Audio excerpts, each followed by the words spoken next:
नमस्ते बच्चों, आप सभी का आपके अपने चैनल संस्कृत की पाठशाला में आज से हम प्रैक्टिस पेपर टर्म 1 आपके मिड टर्म एग्जाम स्टार्ट होने वाले हैं।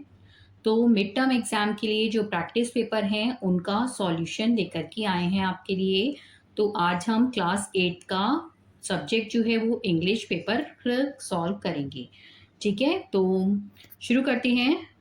इसमें एक बार जो जनरल इंस्ट्रक्शंस दी हुई हैं वो पढ़ लेते हैं। क्या है, एक तो आपका पेपर होगा 2.5 घंटे का, मतलब 2.5 आवर्स, और मार्क्स होंगे उसके 60। और क्वेश्चन पेपर जो डिवाइड होगा वो होगा 4 सेक्शंस में, जिसमें फर्स्ट सेक्शन होगा आपका रीडिंग का, सेक्शन बी होगा ग्रामर, और section C writing, and section D होगा आपका लिटरेचर पार्ट। तो फर्स्ट सेक्शन जो है रीडिंग जो है वो 14 मार्क्स का आएगा, ग्रामर 14 मार्क्स का आएगा, राइटिंग 12 मार्क्स का, और लिटरेचर जो है वो 20 मार्क्स का। तो इस तरह से आपके हो जाएंगे टोटल जो है वो 60 मार्क्स का पेपर होगा आपका। आगे है, कहा है कि attempt questions based on specific instructions for each part, कि अटेम्प्ट जो करने हैं आपको, जो स्पेसिफिक इंस्ट्रक्शंस दी हुई है हर पार्ट में उसके अनुसार ही आपको पेपर करना है। Marks are indicated against each question, सभी क्वेश्चंस के आगे जो है आपको मार्क्स लिखेंगे कि लिखे हुए होंगे। और read the questions carefully before answering, आपको पहले ध्यान से क्वेश्चन को पढ़ना है और उसके बाद ही उसका आंसर करना है। ठीक है, तो सेक्शन ए जो है हमारा ये आता है रीडिंग पार्ट। तो एक बार पैसेज रीड कर लेते हैं। क्या है रीडिंग पार्ट में, 14 मार्क्स का होगा ये। सेक्शन ए जो है 14 मार्क्स का है, और इसमें जो है ये 7 मार्क्स का पैसेज है। और आगे भी इसमें दिया हुआ है आपको कि आपका ये क्वेश्चन जो है, study the poster carefully and answer the questions that follow, ये भी आपका जो है ये है 7 मार्क्स का। तो इस तरह से सेक्शन ए जो है आपका 14 मार्क्स का हो गया। तो फर्स्ट पार्ट पढ़ते हैं सेक्शन ए का। रीडिंग सेक्शन है ये। Read the passage carefully and answer the questions that follow. The Bihu festival is the first thing that comes to the mind when we speak of Assamese culture.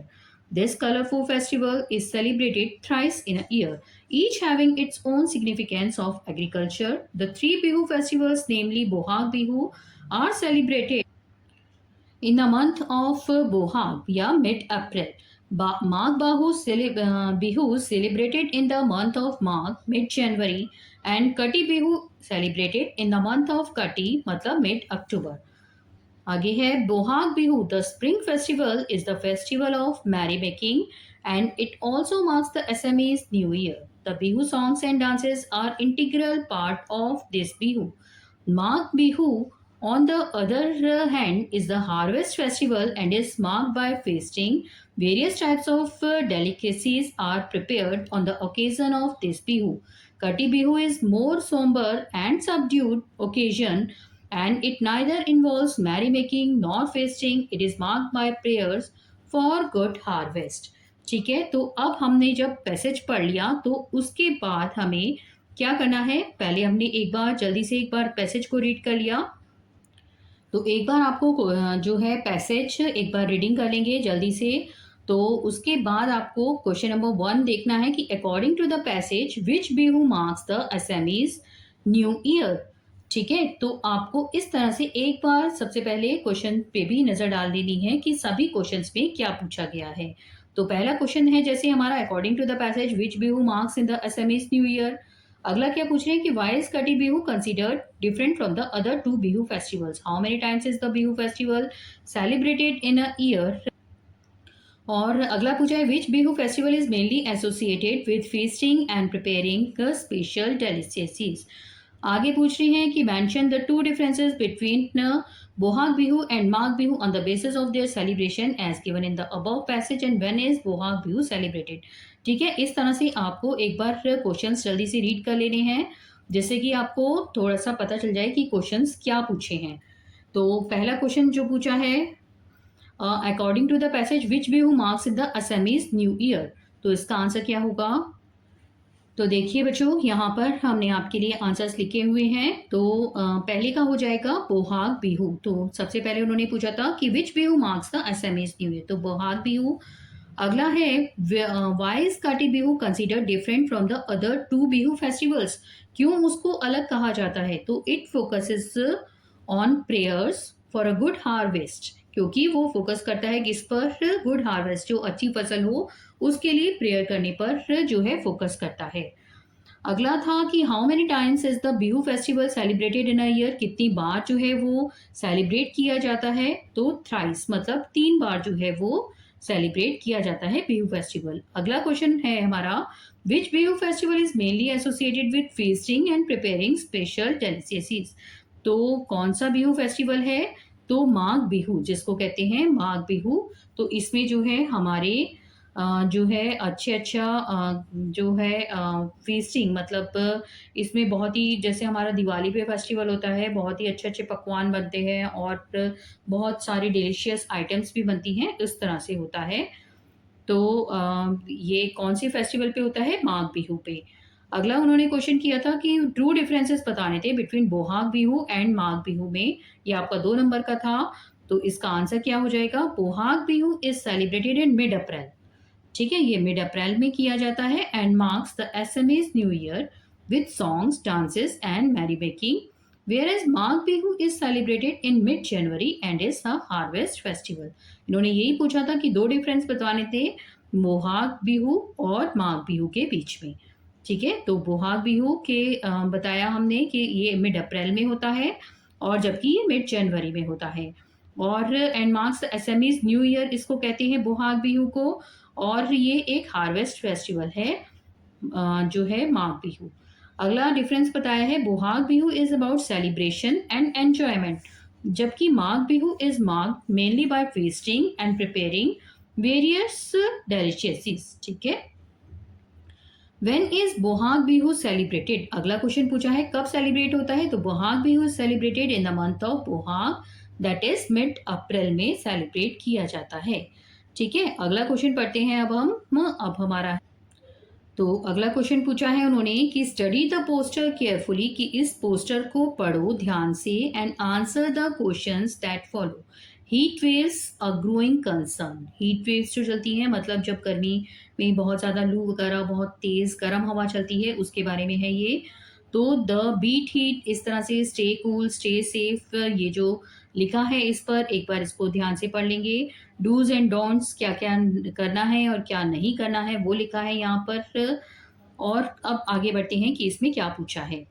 तो heat waves have become more frequent in many parts of India due to rising temperatures and changing weather patterns. Prolonged exposure to extreme heat can cause dehydration, fatigue, muscle cramps, dizziness, and in severe cases, heat stroke. Children, older adults, outdoor workers, and people with existing medical conditions are more vulnerable to heat related illness. Fortunately, most heat related problems can be prevented by adopting simple precautions: drinking enough water, wearing light colored cotton clothes, avoiding outdoor activities during the hottest hours of the day, and resting in a cool or shaded places help reduce the risk of heat related illness. Public awareness campaigns play an important role in educating people about these safety measures. Poster, radio messages, and social media alerts encourages individuals to make informed decisions and protect themselves as well as others during periods of extreme heat. ठीक है, तो यहाँ पर हमें एक poster दिया गया था और उसके बारे में एक पैसेज दिया गया है। तो इससे रिलेटेड अब क्वेश्चंस देखते हैं। Which of the following is the best way to prevent dehydration during extreme heat. आपका 1 नंबर का क्वेश्चन है, मार्क्स उसके आगे लिखे होंगे आपके कि कितने नंबर का है। अब आपको ये क्वेश्चन जो है पूछा गया है और इसके 4 ऑप्शन दे दिए गए हैं। अब आपको इसमें से चूज करके बताना है। इसी तरह से आपको ये सेकेंड, थर्ड और फोर्थ और फिफ्थ और सिक्स जो है वो क्वेश्चंस हैं, तो उनके भी आपको आंसर करने हैं। ठीक है, तो अब इनके आंसर्स देखते हैं। तो ये है इसके answer. Which is the best वे, पहला क्वेश्चन पूछा था, टू प्रिवेंट डिहाइड्रेशन से बचने के लिए सबसे अच्छा तरीका क्या है ड्यूरिंग एक्सट्रीम हीट, जब बहुत ज़्यादा गर्मी हो। तो drinking water regularly to stay hydrated, तो हमें पानी जो है रेगुलर पीते रहना चाहिए, हाइड्रेट रहना चाहिए। अगला क्वेश्चन उसमें पूछा है, विच idea from the passage is री बाय द पोस्टर। तो कौन सा आइडिया जो है पैसेज जो है रीइंफोर्स कर रहा है पोस्टर में जो हमारा बना हुआ है? तो simple preventive measures can protect people from heat related illnesses.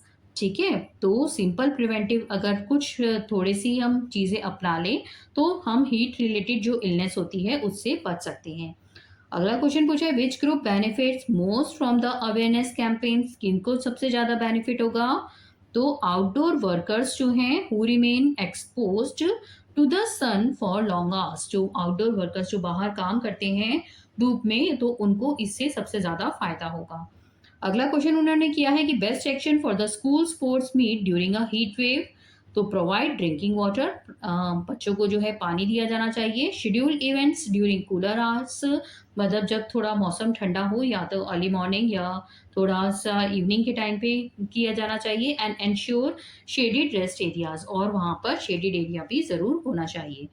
ठीक है, अगला पूछा है उन्होंने two ways the passage and poster complement each other. ये हमारा 2 मार्क्स का होगा क्वेश्चन। और तो इसका आंसर क्या है? The passage explains why precautions are needed health risk like dehydration, fatigue and head heat stroke, while the poster shows how to take those precautions through simple do's and don'ts। तो उन्होंने पूछा है कि 2 तरीके आपको बताने हैं पैसेज में से, एंड पोस्टर कॉम्प्लीमेंट, और पोस्टर कॉम्प्लीमेंट भी करना है। तो पैसेज में उन्होंने कहा कि बताया गया है कि क्यों हमें प्रिकॉशंस लेनी चाहिए पहले से ही डिहाइड्रेशन, फटीग और हीट स्ट्रोक के लिए, और जबकि जो पोस्टर है वो ये बताता है कि हमें क्या चीज़ें करनी चाहिए और क्या नहीं करनी चाहिए।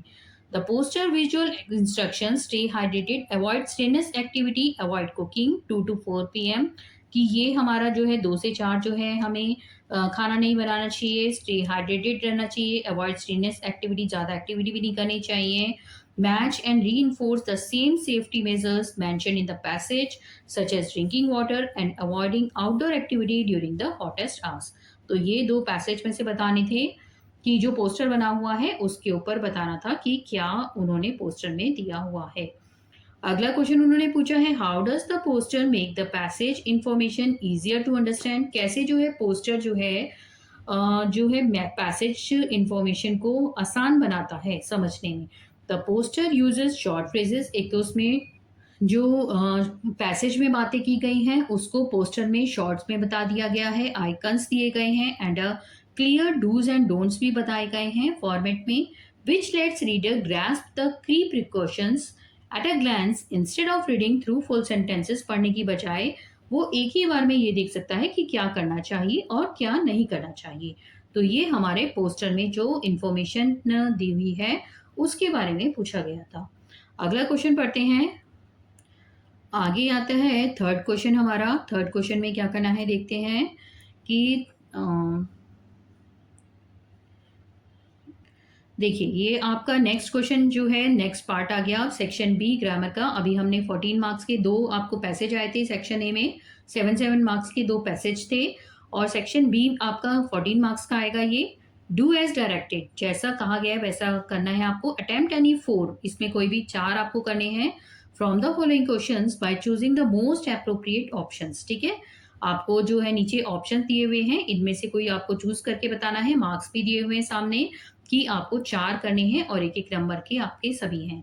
Rohan was feeling cold so he, अब आपको इसमें से डैश में यहाँ पर क्या आएगा ये भरना है यहाँ से, a sweater before going outside. तो देखते हैं इसका आंसर क्या होगा। तो Rohan was feeling cold so he put on a sweater before going outside, क्योंकि उसको ठंड लग रही थी इसलिए उसने स्वेटर पहन लिया बाहर जाने से पहले। अगला है I don't know what to dash his strange behavior said Neha. तो अब आप बताइए इसमें क्या आएगा। तो what to make of his strange behavior said Neha, ऐसा नेहा कहती है, तो I don't know what to make of his strange behavior said Neha. तो ठीक है, ए वाला इसमें करेक्ट हो जाएगा। अगला है the teacher asked the students to dash their mobile phones during the examination. तो ये तो आपको पढ़ते ही समझ में आ गया होगा कि टू टर्न ऑफ आएगा इसमें, कि अपने मोबाइल बंद करने हैं एग्जाम से पहले। ठीक है, अगला है Aarav's grandparents were away so his aunt came to, to क्या आएगा यहाँ पर, him for 2 days, to look after him for 2 days, तो यहाँ पे आ जाएगा ए हमारा लुक आफ्टर। नेक्स्ट है the cricket match was delayed because the players had to dash the wet covers from the pitch, तो टू क्या आएगा यहाँ पर, to take off the wet covers from the pitch. The cricket match was delayed because the players had to take off the wet covers from the pitch. ठीक है, अगला देखते हैं। इसमें क्या करना है, अटेम्प्ट एनी 4। अब आपको पहला वाला जो था उसमें फ्रेजल वर्ब्स थे और आपको कोई 4 करने थे और 4 ही नंबर के थे। ये भी आपका 4 मार्क्स का है और 1 मार्क ईच है। इसमें क्वेश्चन क्या पूछा है कि अटेम्प्ट एनी 4, कोई भी आपको 4 करने हैं from the following questions as indicated against each one of them. ठीक है, तो क्वेश्चन क्या पूछा है, identify the sub adjective in the sentence given below. तो इसमें आपको the hungry child ate quickly, तो इसमें आपको क्या करना है, आपको बताना है कि इसमें से कौन सा एडजेक्टिव है, कि हंग्री एडजेक्टिव है, चाइल्ड एट या क्विकली में से कौन सा एडजेक्टिव है। एडजेक्टिव तो आपको पता ही होंगे, तो ऑप्शन कौन सा सही हो जाएगा इसमें, ऑप्शन ए हमारा सही हो जाएगा। इसमें हंग्री जो है वो एडजेक्टिव है। आगे बढ़ते हैं, आगे पूछा है 7 नंबर में कि identify the sentence which uses the adjective correctly from the options given below. तो सेंटेंस आइडेंटिफाई करना है जिसमें एडजेक्टिव का correctly which uses the adjective correctly, जिसमें एडजेक्टिव का सही से यूज किया गया है वो आपको चुनना है। तो पहला क्या पूछा है, this is the most easier question, क्या ये होगा, राहुल इज टॉलर देन अमन। अगला है Swati is more smarter than Rinki, Mohan is the most strongest player in the team. तो आप बताइए कि कौन सा होगा, तो Rahul is taller than Aman, second वाला जो है हमारा बी जो है वो करेक्ट हो जाएगा इसमें, राहुल इज टॉलर देन अमन। अगला करते हैं 8 नंबर, इसमें करना है state whether the following statement is true और फॉल्स। आपको बताने हैं कि ये स्टेटमेंट जो कौन सा है, ट्रू है या फॉल्स है। तो adjectives are words that describe nouns and pronouns. ठीक है, तो आपको बताना है कि ये सही है या गलत है। तो ये क्या हो जाएगा हमारा, एडजेक्टिव कौन से वर्ड्स होते हैं जो नाउन और प्रोनाउन को डिस्क्राइब करते हैं, उन्होंने कहा है, तो ये हो जाएगा ट्रू। तो ये हमारा हो जाएगा बिल्कुल सही, ट्रू। ठीक है, अगला है iron is dash than wood, heavier, heaviest या हैवी। बताइए क्या आएगा इसमें, तो आएगा इसमें heavier, iron is heavier than wood. अगला है Riya is the dash girl in the choir group. तो कैसी है वो लड़की, रिया जो है वो कैसी लड़की है, इसमें ऑप्शन देखते हैं कौन कौन से दिए हुए हैं। टैलेंटेड, फर्स्ट ए है टैलेंटेड, बी है मोर टैलेंटेड, मोस्ट टैलेंटेड या टैलेंट। देखते हैं उन्होंने क्या पूछा था अभी, Riya is the dash girl in the choir group, तो बताइए कौन सा आएगा। तो Riya is most talented in, most talented आ जाएगा in girl in the choir group. ठीक है, तो इसमें आ जाएगा हमारा मोस्ट टैलेंटेड। आगे बढ़ते हैं, आगे पूछा है अटेम्प्ट एनी 3। अब आपको 3 करने हैं, 3 नंबर के। From the following question as indicated against each one of them, fill in the blank with the correct form of verb. पहले हमने एडजेक्टिव किया, अब हमें करना है, इसमें बताना है कि कौन सा वर्ब आएगा यहाँ पर। My friends dash football every Sunday, तो कौन सा यहाँ पर वर्ब आएगा ये आपको बताना है। तो माय फ्रेंड्स प्ले, यहाँ पे आ जाएगा हमारा प्ले फुटबॉल एवरी संडे। ठीक है, अगला है state whether the following statement is true या फॉल्स। आपको बताना है कि ये जो स्टेटमेंट दी हुई है ये सही है या गलत है। तो verbs are words that show an action, a state of being और पोजेशन इन अ सेंटेंस। तो ये क्या है हमारा, ट्रू है ये, तो यहाँ पर आ जाएगा ट्रू। ये जो है आपको स्टेटमेंट जो दी हुई है ये बिल्कुल सही है। आगे बढ़ते हैं अब 13 पे, choose the correct verb to complete the sentence. तो क्या है, the students dash quietly during the test 2 days ago।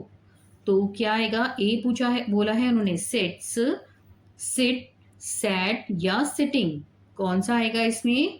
तो the students sat quietly, SAT, sat आ जाएगा quietly during the test 2 days ago, तो sat आ जाएगा इसमें C। अगला है question 14 number, identify the verb in the sentence below. तो इसमें आपको एक सेंटेंस दिया हुआ है और आपको इसमें बताना है कि इनमें से वर्ब कौन सा है। ठीक है, तो पहला बोला है सेंटेंस क्या है, the cheerful children danced gracefully on the stage. तो क्या है इसमें, ए ऑप्शन में क्या है, ग्रेसफुली, बी है चिल्ड्रन, सी है डांस्ड और डी है चीयरफुल। तो कौन सा आ जाएगा इसमें, तो डांस जो है हमारा, ये है हमारा वर्ब है। तो the cheerful children danced gracefully on the stage, तो डांस हमारा करेक्ट आंसर हो जाएगा। अगला है 4th नंबर, इसमें क्या कहा है, attempt any 3 from the following questions as indicated against each one of them, ये भी 3 नंबर का है। और इसमें क्या करना है, choose the correct modal verb to complete the sentence. ठीक है, तो you dash wear your seat belt while driving, तो मे, शुड, कैन या माइट, क्या आना चाहिए इसमें, तो क्या आंसर हो जाएगा, शुड। यू शुड वियर, तो यहाँ पे आ जाएगा should, you should wear your seat belt while driving. ठीक है, अगला है fill in the blank with the most suitable modal dash I borrow your notebook for a day. तो क्या आ जाएगा इसमें, कि इसमें आ जाएगा मे आई बोरो, मे या कैन।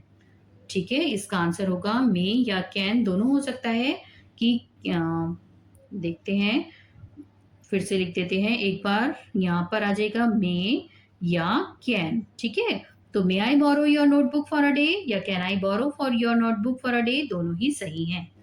अगला है state whether the following statement is true और फॉल्स, कि आपको ये भी पता होना चाहिए। देखो, पहले एडजेक्टिव का पूछा, वर्ब का पूछा और अब आपको ये पूछ रहे हैं मोडाल वर्ब का एक स्टेटमेंट दे दिया है कि ये सही है या गलत है। तो आपको स्टेटमेंट भी इनके बारे में पता होना चाहिए कि क्या होता है। ठीक है, इनकी डेफिनेशन पता होनी चाहिए। तो modal verbs are used to express ability, permission, possibility, advice और नेसेसिटी। तो ये क्या है हमारा, ट्रू है, तो ये हो जाएगी हमारी स्टेटमेंट बिल्कुल सही। अगला क्वेश्चन नंबर 18 देखते हैं, इसमें बोला है कि choose the sentence with the correct use of modal verb from the options given below. तो she can sings beautifully, Ajay में finishes his homework before playing, we should respect our teachers, I must go to the market later. तो कौन सा सही हो जाएगा इसमें, तो we should respect our teachers. तो बताना था हमें कि कौन सा सेंटेंस जो है ठीक है, correct use of modal verb का जहां पर सही इस्तेमाल हुआ है, तो we should respect our teachers. आगे आता है हमारा सेक्शन, आ गया आप सी। तो हमारे अभी तक हमने 2 सेक्शन किए हैं, ए और बी, जो कि थे हमारे 14 मार्क्स के। अब आता है हमारा सेक्शन सी, जो कि है 12 मार्क्स का। इसमें क्या करना है, answer any one from A and B.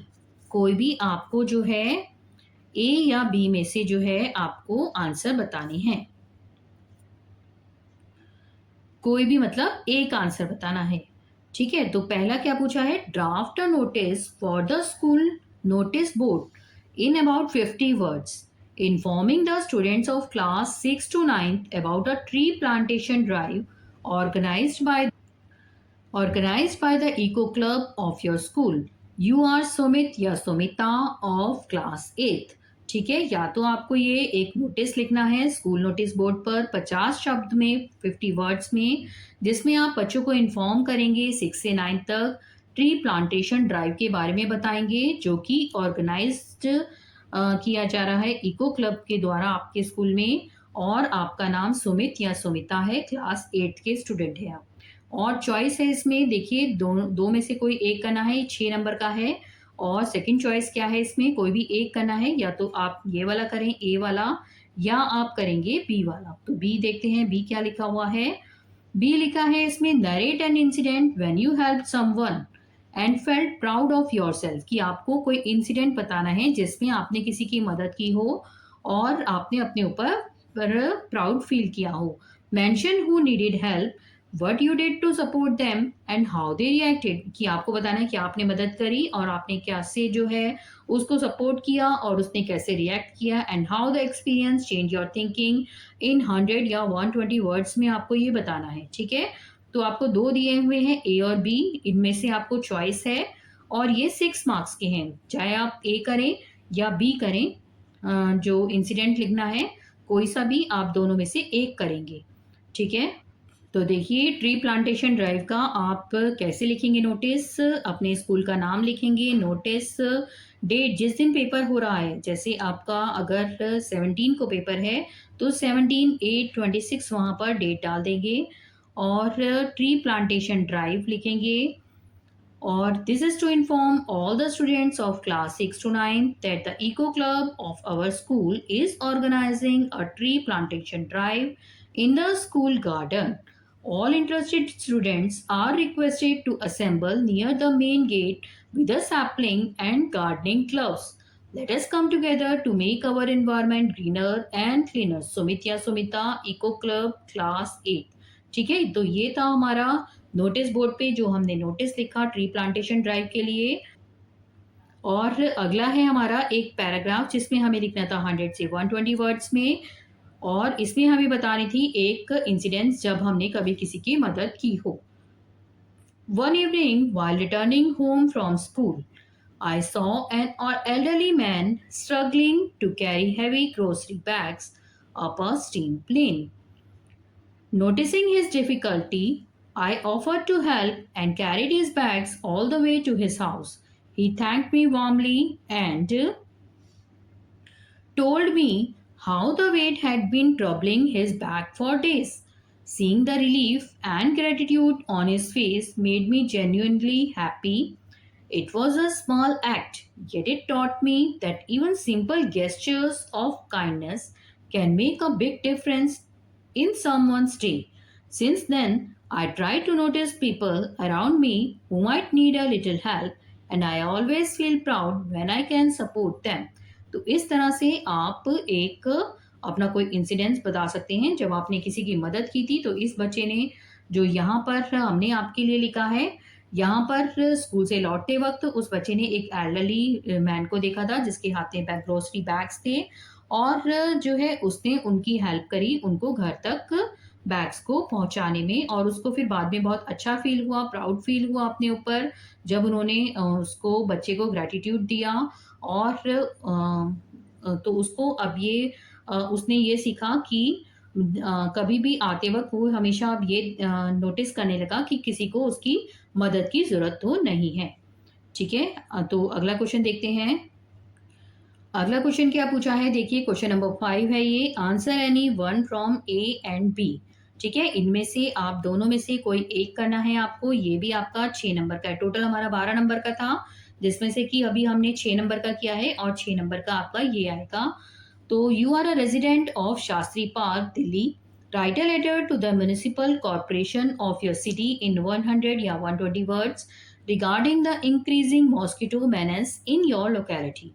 Describe the health risk caused by stagnant water and dirty surroundings and request regular fogging and cleanliness drives. ठीक है, या तो आपको ये लेटर लिखना है या इसके बाद अगला दिया हुआ है, you are passionate about cricket and wish to join a sports academy for professional training. Write a letter to the manager of star sports academy Delhi enquiring about the admission procedure, coaching schedule, practice facilities, fees and availability of experienced coaches. आगे word limit कितना दिया हुआ है, 100 से 120 words में आपको लिखना है। तो आपको ये दो दिए हुए हैं क्वेश्चन 5 में, 6 मार्क्स के होंगे, इन दोनों में से आपको कोई एक लिखना है। यहाँ पर लिखा है कि आपको या तो ये ए लिखना है या बी लिखना है, 6 मार्क्स का होगा। तो चलते हैं इसका आंसर देखते हैं। तो देखिए बच्चों कैसे लिखेंगे आप म्युनिसिपल कॉर्पोरेशन को, जो उन्होंने कहा है कि आपको 100 से 120 वर्ड्स में लिखना है। तो आप पहले जो एड्रेस दिया हुआ है वो लिखेंगे, डेट लिखेंगे, जैसे आपको बताया कि 17 को अगर आपका एग्जाम है तो 17/8/26 लिख देंगे यहाँ पर। तो आगे है the commissioner municipal corporation of Delhi subject लिखेंगे ज़रूर से regarding the mosquito manage in Shastri park, ठीक है, कि आपके जो वहाँ पर जहाँ आप रहते हैं, जहाँ ये शास्त्री पार्क नाम दिया हुआ है, वहाँ पर आपको मच्छरों की वजह से बहुत परेशानी हो रही है, उसके रिगार्डिंग आप जो है म्युनिसिपल कॉर्पोरेशन के कमिश्नर को एक लेटर लिख रही हैं।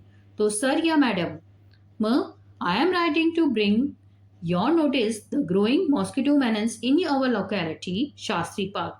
Stagnant water in open drains and dirty surroundings have become breeding grounds for mosquitoes, putting residents at risk of dengue or malaria and other diseases. Children and elderly people are especially vulnerable.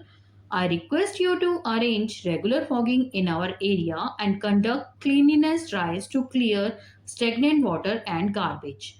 Prompt action will greatly help in protecting public health. Thank you, yours faithfully, and your name, जो भी आपका नाम है, या XYZ भी लिख सकते हैं।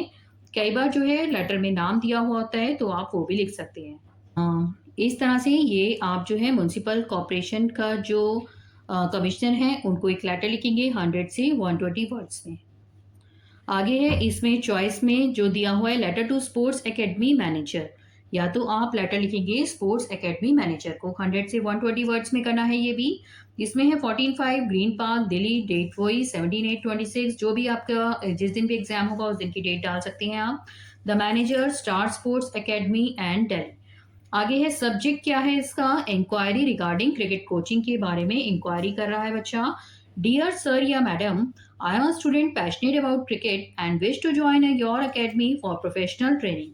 Could you kindly provide details about the admission procedure, coaching schedule, and practice facilities available? I would also like to know the fee structure and whether experienced qualified coaches conduct the training sessions. I look forward to your reply so that I may proceed with the admission process at the earliest. Thanking you, yours sincerely, your name, जो भी आपका नाम है, ठीक है। तो इस तरह से आपको ये दोनों क्वेश्चन करने हैं। इसमें आपको 100 से 120 वर्ड्स में या तो लेटर, दोनों में से चॉइस थी, कोई भी आप एक लिख सकते हैं, जो भी आपको इजी लग रहा हो उस टाइम, जो भी आपको समझ आ रहा हो अच्छे से, वो आप लिख सकते हैं। आगे बढ़ते हैं, नेक्स्ट क्वेश्चन करते हैं। तो आगे पूछा है उन्होंने कि सेक्शन डी आ गया, अब ये है हमारा 20 मार्क्स का। तो लास्ट सेक्शन होगा ये 20 मार्क्स का। इससे पहले हमने ए सेक्शन किया था 14 मार्क्स का, बी किया था 14 मार्क्स का, और सी सेक्शन जो था वो हमारा था 12 मार्क्स का। तो अब ये डी सेक्शन है और ये है हमारा 20 मार्क्स का, ठीक है। तो इस तरह से हमारे 60 मार्क्स पूरे होंगे। क्वेश्चन नंबर 6 क्या पूछा है इसमें, read the following passage and answer any 4 out of the 5 questions that follow.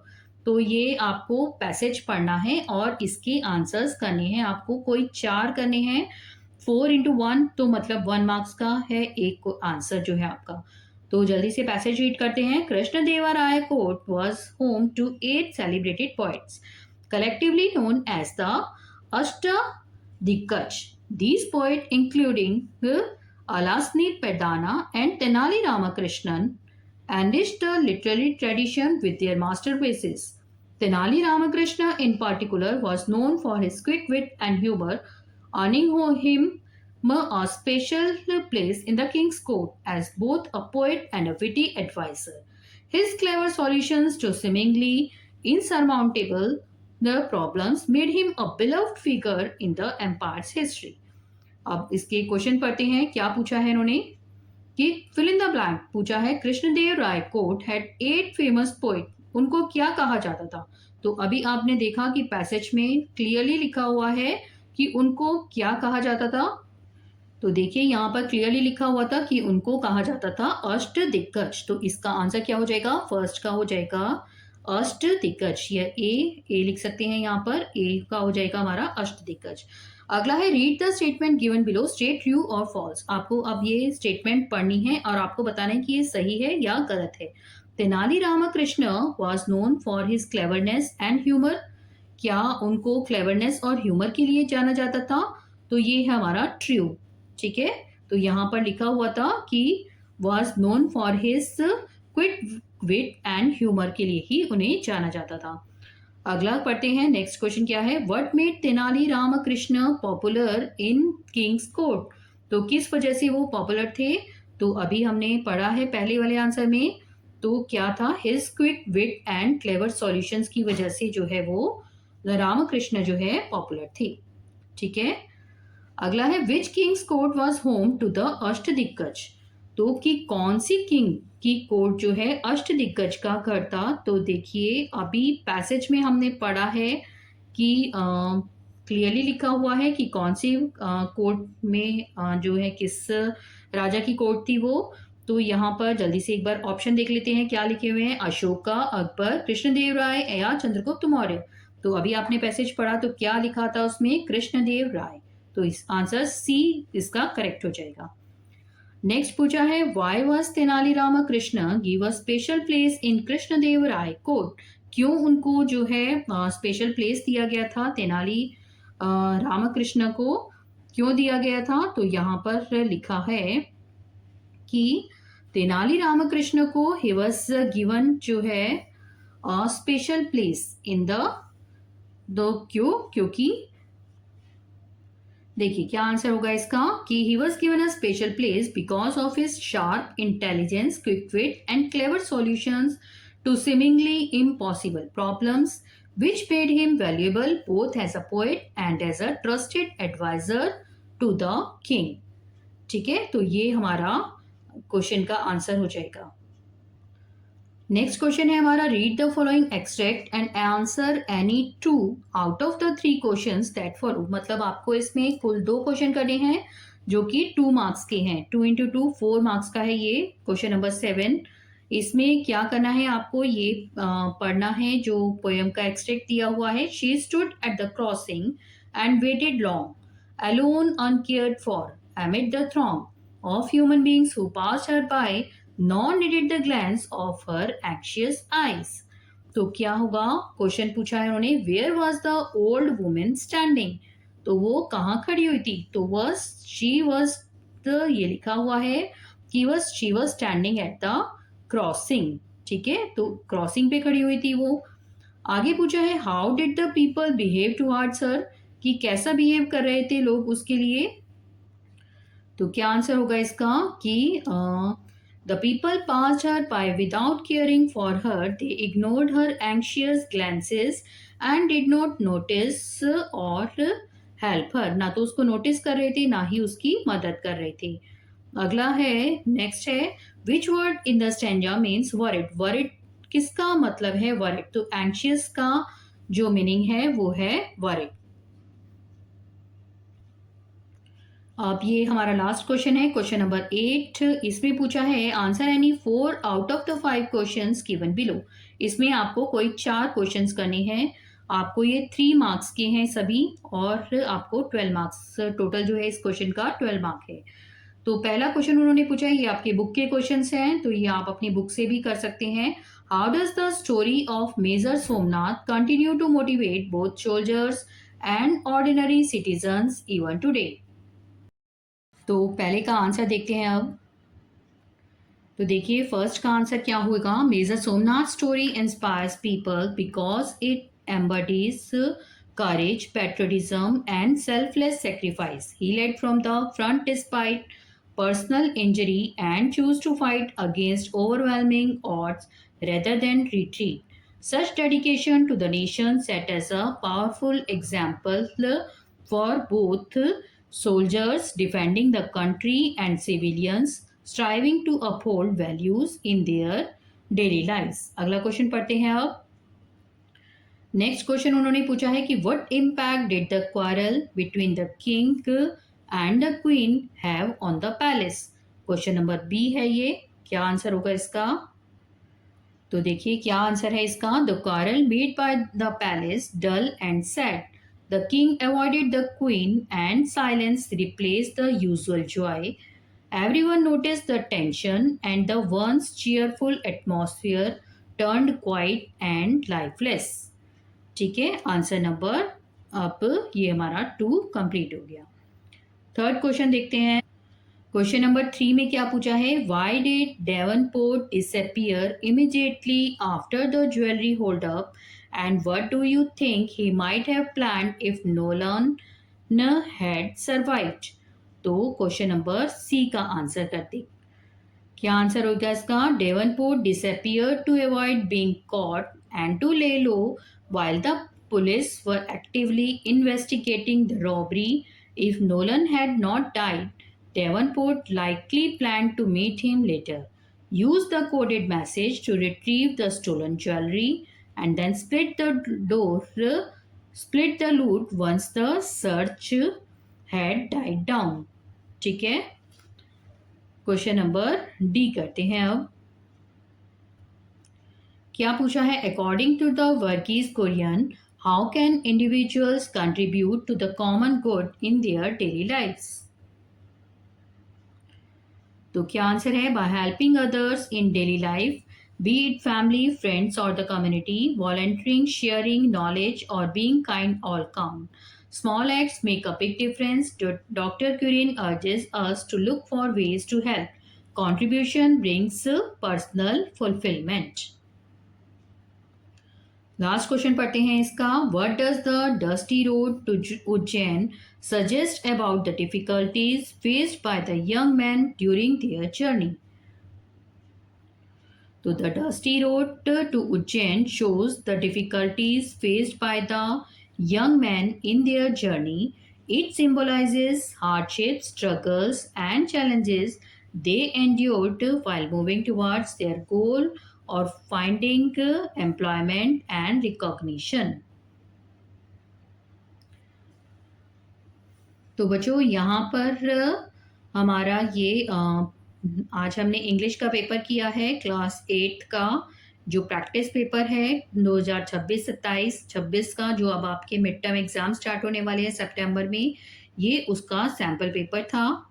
ठीक है, प्रैक्टिस पेपर की आंसर की हमने आपके लिए बनाई थी। तो अगर आपको ये वीडियो पसंद आया है तो वीडियो को लाइक करें, अपने फ्रेंड्स के साथ ज़्यादा से ज़्यादा इसे शेयर करें, और अगर आपने अभी तक हमारे चैनल को सब्सक्राइब नहीं किया तो सब्सक्राइब करें। अब इसके बाद हम इंग्लिश के बाद हिंदी का प्रैक्टिस पेपर आपके लिए लेकर के आएंगे। तो मिलते हैं नेक्स्ट वीडियो में, तब तक के लिए धन्यवाद।